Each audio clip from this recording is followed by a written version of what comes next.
labaad ee sheekadeenana waxay inoogu ekeed naagtii sixiroolada ahayd oo kasoo degatay geedkii ay saarnaan jirtay kadibna soo aaday dhankii iyo tuulada.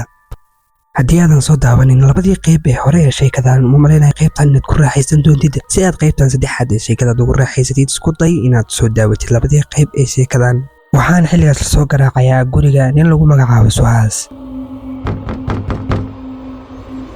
weliba si xoog ah. Suhaas indhaha ayuu kala qaaday markii uu maqlay garaaca albaabkiisa. waa uuna naxay, wuxuuna dareemay cabsi aad u daran maadaama tuuladaas ay caado ka ahayd inaanan habeenkii la isku imaanin oo guryaha albaabkooda aan la garaacin. saacaddu waxay ahayd xilli dambe, taasoo keentay inuu isagana aad u sii cabsado. albaabkan wuxuu waa mid aad loo garaacayo sida qof la bursanayo kaleeto. Suhaas ayaa qofkii waxa uu weydiiyey yaa tahay. mar kale ayuu ku celiyey wuxuu dhahay yaa tahay, balse cidduu jawaabtay ma lahayn. waa uu soo istaagay, wuxuuna soo qaatay faynuustiisii, wuxuuna soo aaday dhankii iyo albaabka isagoo isweydiinaya sababtuu qofkan ula hadli yahay isaga. albaabkii ayuuna furay. markii uu albaabka furay waxa uu arkay wax uu aad ula yaabay, aadna uga cabsaday.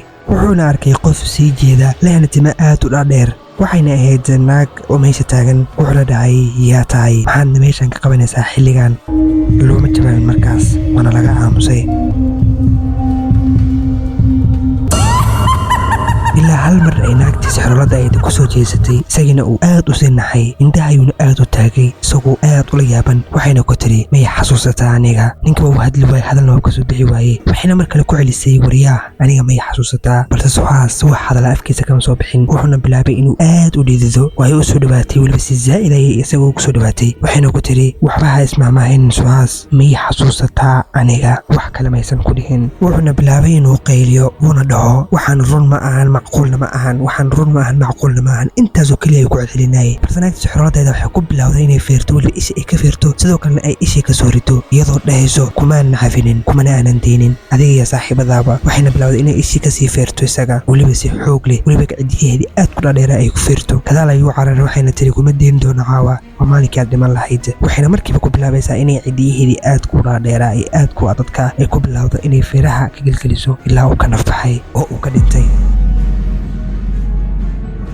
isla xilligaas waxaa jiray nin kaleeto oo lagu magacaabay Maheesh oo marayay bannaanka tuulada isagoo ka yimaaday xilligaas magaalada, alaabana ka soo qaatay. xilligaas waxay ahayd xilli dambe, waxaana xilligaas gaadgaadaysay naagtii sixiroolada ahayd oo gadaal looga timid. markii wax yar socday waxuu maqlay cod. waa uu naxay, wuxuuna yidhi inuu noqon karaa qofka xilligan magacaaga yaqaano, gadaashaada kaaga wici kara. wuxuuna dareemay cabsi aad u daran, isagoona hal mar gadaal fiirinin. waanu siiri dejiyey. waxaana lagu dhahayay ma rabtid miyaa inaad la kulanto, ku faraxsanid miyaa inaad la kulanto, iyo waxyaaba noocaas oo kaleeta oo naagtii sixiroolada ahayd ayaa ku dhahaysay. xilligaas wuxuu waa xilli dambe oo habeen ah, cidna meesha ma joogto, labadooda oo keliya. hal mar ayuuna gadaashiisa soo feeriyey, waxuuna arkay waxuu aad uga naxay. waxayna ku tiri maxaa dhacay, miyaadan ku farxin miya aragtideeda? maxaad ugu farxi weysay aragtideeda? ninkii meesha markii uu arkay waa uu aamini waayey wax uu indhihiisa ku arkayo. wuxuuna weydiiyey naagtii sidee macquul ku tahay? sidee adiga sixiroolada soo ma tihid? sideed horteeda u taagan tahay? waxay kusoo fiirisay indha aad u cabsi badan, weliba aad looga cabsanayo. isaga wuxuu bilaabay inuu aad u naxo, wadnaysana aad isku garaaco. naagtii sixiroolada ahayd ayaana kusoo fiirsay weji aad u cabsi badan, iyadoo qoorteeda leexleexinayso, sidoo kalena indhaheeda badbedelayso. waxayna u muuqatay mid aad u caraysan, isagana aad uga caraysan. waxayna ku tiri haa, waa anigii, welina waan noolahay, waanay kana. aniga dib ayaan usoo laabtay, waana ogahay inaan dib usoo laabanayo. waxaana usoo laabtay inaan qof walba dilo oo tuuladan joogo, mana jirto ciidan cafin doono. adiga ayaana qofkii labaad oo aan dili doono ah, waan ogahay inaan dib usoo laabanayo ayayna ku tiri. waxayna ku tiri waxaas maxaad igu samayseen? sababta ii sheeg, sababta aad waxaas igu samayseen maxay tahay? hal mar ayaana gadaal u kala tuurtay, weliba si xoog ah. wuxuuna ku dhacay geed meesha ku yaalay. markiiba waxaa isa soo daayay xarig meesha ku yaalay, qoorta ayuuna ka galay maadaama iyadu isticmaalayso sixirkeedii waxyaabaheedii la yaabka lahaa. halkii ayuuna ninkii ku margaday oo lagu ceejiyey.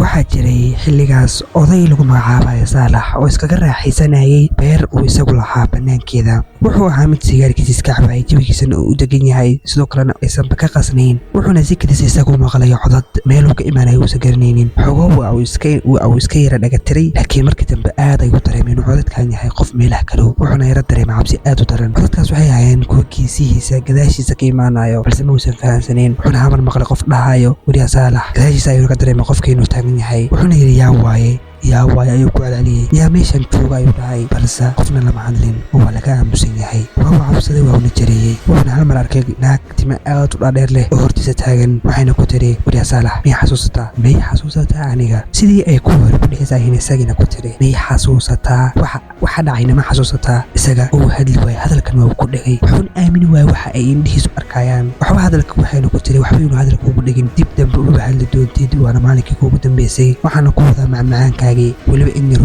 aad u wanaagsan waxayna soo bixisay macmacaankii iyada markii gabdhaha afka loo saari jiray lagu qiyaami jiray ee qaybtii hore sheekada aan ku soo aragnay ilaa hadda dadan video like saareen isku dayna like saartaada waa aad u mahadsan tahay macmacaankii ayay soo kala bixisay ninkii saalaxana waa u hadli layahay oo shib ayaa u jaranba hal mar ayayna afkaga gelisay macmacaankii weliba si xoog leh afka ayayna kaga gurbisay iyadoo afka ka jeexjeexayso afkii ayayna labada dhinac u kala dirtay weliba si xoog ah iyada oo cidyaheeda dhaadheeraa u gelgelisay isaga oday ayuu ahaa naxdin iyo wadni istaag ayuu markiiba u dhintay habeenkii dambeeto saacadu waa 12 habeennimo waxaana markaan loo imaaday nin kale oo isagana lagu magacaabayay Dakad wuxuu dareemay in gurigiisa la joogo shanqar ayuuna maqlay wuxuuna maqlay albaabkiisa oo la garaacayo oo la leeyahay yacaawi aabe waxaana gurigiisa joogtay gabadhii diyaa ahayd oo isagu adeer u yahay albaabkiisa ayayna soo gargaraacaysa weliba aad u naxdin badan ayadoo soo gargaraacayso dhees aabe yacaawi markiiba wuu soo booday wuxuuna soo caaday dhankii iyo albaabka markii uu albaabka soo dhawaaday hal mar ayaa albaabka waxaa loo soo furay si xoog ah isaga oo aanba furin albaabkii waa uu naxay aadna uu jireeyey wuxuuna aamini waayey waxa isaga hortiisa ka socda qofna loo kama taagan waana cidlo waa uu yaabay gabadhaadii aaway kula hadlaysa ayuu is dhahay hal mar ayaan waxaa kor ka soo booday naagtii sixroolada ahayd waayna soo gashay albaabka waxay bilowday naagtii sixroolada ahayd inay aad ugu buujisay wajigeeda xanaaq iyadoo qoorteeda marba dhinac u lexleexinaysay ninkii dhakaj ahaa waa uu hadli la'yahay sida kuwii horeeta ayuu isagan hadalka ugu dhigay wuxuuna isku ogiyay waxa uu isagu sameeyey may xasuusataa ayana ku tiri sida kuwii horeba ay ugu tiri may xasuusataa waryaa dhakaj aniga may xasuusataa isaga hadalka ma soo bixin isla sida kuwii horeeto maadaama ay dhammaantood ka sinnaayeen la yaabka wuxuuna bilaabay inuu dha waxaan macquul ma la dhici karaan sidee ma noolaan kartid adiga iyo hadalla noocaas oo kaleeta iyadii xanaaqayay kasii qaaday aad ayaan u sii carootay gabadhii jiya ahayd ayaana maqashay codkii wayna soo baxday iyadoo aad u cabsanaysa yaabanna markii ay qolka soo gashay ayaa waxay aragtay wax aad u cabsi badan jiyana waxay ahayd mid naagtan sixroolada ah horay u aragtay markii ay aragtayba way naxday waxayna ogaatay naagtan inay tahay naagta sixroolada ahayd aabihii ayaa wuxuu bilaabay inuu dhaho waxaan macquul ma dhici karto adiga ha idilin iska kii caafi aniga iskumaan daynin inaan ku dilo gabadhii diyaa ahayd ayaa iyadoo aad u yaaban ayaa waxay bilowday inay qayliso waxaana dhankeeda soo aaday naagtii sixroolada ahayd gabadhii ayana indha aad u cabsi badan ku fiirisay balse xukumaysa dhufan mana aysan taaban gabadhii yarta ahayd aad ay gabadhii u dhididay hal mar ayana istaaga ka dhacday naxdin daraaddeed oo wayna suuxday naagtii sixroolada ahayd waxay u soo laabatay ninkii waxayna bilowday inay qorsagaara ku qabato ninkii waa intaas waa u qaylinaya waa u oynayaa nafta ayana kusii dabayareed isaga hal mar ayana kala tuurtay markii ay u dhintay kadib sidii ayuuna isagiina ninkii dhakad ahaana uu ku dhintay subaxii markii la gaaray gabadhii diya ahayd waa ay soo baxday waxayna soo aaday dhankii tuuladii waxayna soo aaday ayadii gurigeeda ayadii dadku waxa u sheegi jirtay gurigeeda diyada qaybtii kood soo daabanay qaybta loo malayna in ayadan fahmi doontid waxaana isku soo raacay diya iyo aabaheedii gabadhii kale ee sima ahayd diya markiiba waxay bilaawday inay iska oyso ayadii ayaan waxay ku tiri diya ha oynin xilligan maahan xilligii loo baahna in la ooyo ee waxaa loo baahan yahay in la fikro ee maskax la keeno waa in la ogaadaa sidee naagta sixroolada ee uga soo degatay geedkaas waana si aan macquulka lahayn maadaama naagtaas lagu xidhay geedkaas aniga xitaa ma ogi waxayna tiri markii naagta sixroolada ay la hadlaysid adeerkii waxay dhehaysa waxyaabaha naga fahmi waayey awey waxuu ahaa mid xilligaas dhahaayo waxba maan samayn waxyaaba noocaas oo kaleeta sida inuu wax isku og yahay oo kaleeto sayba ayaana waxay tiri marka horeeto waa inaan soo raadinaa ama aan ogaanaa sidee keliya matuuladan ay gabdhaha oo keliya ay u yihiin kuwa ilkaha qalqalooca leh maxay raggu lahaan waayeen sababtaas waa inaan soo ogaanaa iyo sababta ka dambeyso naagtan sixroolada iyo wax ay tahay meesha ay ka imaatay wayna namdaas ogaanaa ayeeyo aabi wuxuu ahaa mid xilligaas dhahaya ayay ahayd ama adeerkay wuxuu ahaa mid dhahaya ha idilin iska kii cafi aniga maanan samaynin mana aanan ka dambeynin dilkaaga ayadiya waxay tiri waxaa jirta xaqiiqa naga daahson anaka loona baahan yahay inaan soo raadino oo aan ogaano isla markaas waxaa lasoo garaacay albaabkoodii weliba si xoog ah dhammaantood waa ay wada naxayn waayna wada xabsadeen waxayna ahayd sida kuwii horeba albaabkooda loo garaacayay qaybtii saddexaad ee sheekadan in halkan ayaan ku ekanaynaa maadaama uu videoga yaro dheeraaday marka haddii aad nagu cusub tahay videoga like saar sidoo kalena nagu soo biir subscribe saar aad ayaad u mahadsan tahay